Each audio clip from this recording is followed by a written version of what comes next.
নমস্কার, কেমন আছেন সবাই? হিজিবিজির একটি নতুন ব্লগে আপনাদের সবাইকে স্বাগত।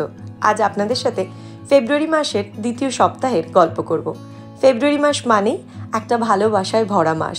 সরস্বতী পুজো, ভ্যালেন্টাইন্স ডে, দোকানগুলো ভরে থাকে নানান সুন্দর সুন্দর, বলতে পারেন কিউট কিউট গিফটে আর এরকম টকটকে লাল গোলাপে। এই গোলাপগুলো দেখতে যত সুন্দর, পকেটের ক্ষেত্রে ততটাই কষ্টদায়ক। রোজ ডে কি এনেছিস তুই আমার জন্য? ফুল রোজ ট্রি, সারা বছর সারা জীবন পাবি এনে। জিনু, এটা ঠিক হলো? আজকে রোজ ডে তে কি দেওয়া উচিত ছিল বাবার আমাদের? রোজ। তার বদলে কি দিল? রোজ। এটা রোজ না রোজ ট্রি? এবার ট্রিটাকে যত্ন কে করবে? আমাদের বাড়ি ভর্তি পাগলের উৎপাত, এমন গিফটের চোট যে গিফট দিয়ে আমারই কাজ বাড়বে।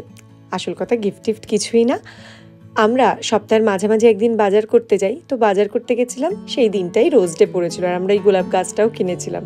সব কিছু মিলিয়ে প্রায় একদিনেই হয়ে গেছিল। দাঁড়ান, আর একটা জিনিস আপনাদের সাথে শেয়ার করি। এই যে দেখছেন কড়াইয়ে ভাজছি, এটা একটা গয়না বড়ি, আমার ফার্স্ট অ্যাটেম্প্ট গয়না বড়ি দেওয়ার।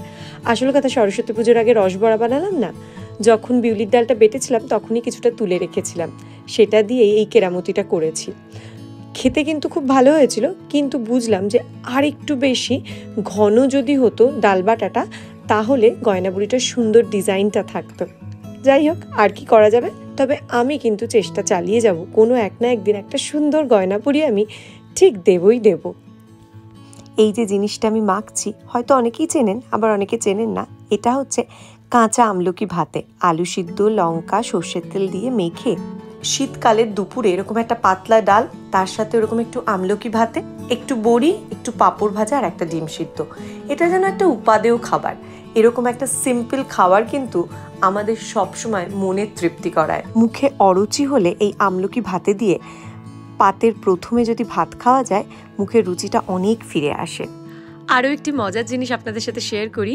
ওই সপ্তাহেরই মাঝামাঝি বুধবার সন্ধেবেলা ছেলে গেছিল ক্যারাটে ক্লাসে। তোর ক্যারাটে ক্লাসের পাশেই একটি শপিং মলে এই সুন্দর ক্যান্ডি ফ্লসের কাউন্টারটা হয়েছে। বহুদিন ধরে ওর শখ খাবে, কিন্তু মা ওকে একদিনও ক্যারাটে থেকে আনতে যেতে পারে না, তাই খাওয়াও হয় না। বাবা আর ছেলে মিলে অনেকদিন ধরে অপেক্ষা করছিল কবে মা আসবে। আসলে ওর ক্যারাটে ক্লাসের টাইমেই আমার বাড়িতে গান শেখানো থাকে, তাই কোনোদিনই ওকে এখন আর আমি আনতে যেতে পারি না। তো যাই হোক, এই দিন আমার ক্লাস ছিল না, তাই আমিও গেছিলাম আনতে। তাই তার মজার কোনো শেষ নেই। মা বাবার সাথে বসে সে ক্যান্ডি ফ্লস বানানো দেখবে। মেশিনটা বেশ সুন্দর, মোডগুলো সিলেক্ট করে দিলে নিজে থেকে কি সুন্দর একটা ক্যান্ডি ফ্লস বানিয়ে বের করে দিল। যেহেতু ভ্যালেন্টাইন উইক, তাই নিজেই পছন্দ করে আবার একটা লাভ হার্ট সাইনের ক্যান্ডি ফ্লস নিয়েছে সে। ওদের স্কুলেই ভ্যালেন্টাইন্স ডে নিয়ে অনেক পড়াশোনা করাচ্ছে, অনেক কিছু শেখাচ্ছে, যেগুলো আমরাও জানতাম না, অনেক কিছু জানছি ওর কাছ থেকে। বেশ অন্যরকম এখানকার পড়াশোনার ধরনটা, জানেন।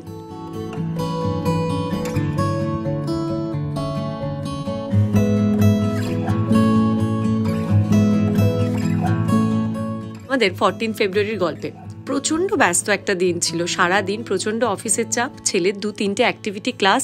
শুক্রবারটা আমরা একদম নাস্তানাবুদ হয়ে থাকি, তাই খুব একটা কিছু প্ল্যানও ছিল না, কিছুও না। বিকালে অফিস শেষে ঠিক 1 কাপ গরম গরম চা খেতে খেতে খুব কম সময়ে বানিয়ে ফেলেছিলাম কয়েকটা পাফ পেস্ট্রি। ঠিক 15 মিনিট টাইম নিয়ে আমার মাথায় এলো কিছু একটু তো স্পেশাল বানানো যায়।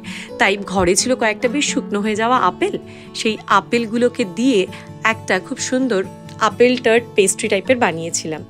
কিছুই না, আপেলগুলোকে কুচি কুচি করে কেটে একটু চিনি দিয়ে একটু সেদ্ধ করে তার মধ্যে অনেকটা দারচিনি মশলা দিয়ে রাখলেই হয়ে যায় আপেল টার্টের মশলাটা। তারপর আমার কাছে বাড়িতে সবসময় ওই পেস্ট্রি রোলটা থাকে, ছেলের এখন স্কুলের টিফিনে দিতে ওটা খুব কাজে দেয়। তো ওই রোলের মধ্যেই ভাবলাম, যেহেতু ভ্যালেন্টাইন্স ডে, একটুখানি হার্ট শেপের করেই করি। 2টো টিফিন বক্সের ঢাকনা ছিল, ওগুলো শেপের মতো কেটে সুন্দর সুন্দর পাফ পেস্ট্রি বানালাম। খেতে বেশ ভালো হয়েছিল। আর তার সাথে একটুখানি ঠিক 3টে বেলুন ঘরে সাজালাম।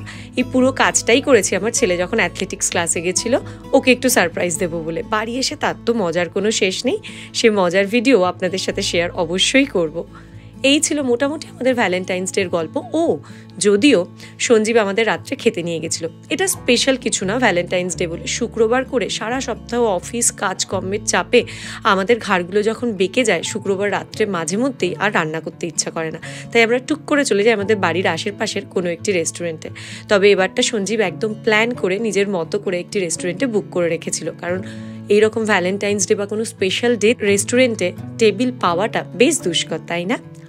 ভদ্রলোকের অ্যাথলেটিক ক্লাস থেকে ফেরার আগেই এইসব কর্মকাণ্ড করে আমি ঘরটা সাজিয়ে রেখেছিলাম। সে ফিরে তার কি আনন্দ, তারই কিছু অংশ দিয়ে আজকের ব্লগটি শেষ করছি। ভালো লাগলে অবশ্যই শেয়ার করবেন, লাইক করবেন অ্যান্ড কমেন্ট করবেন।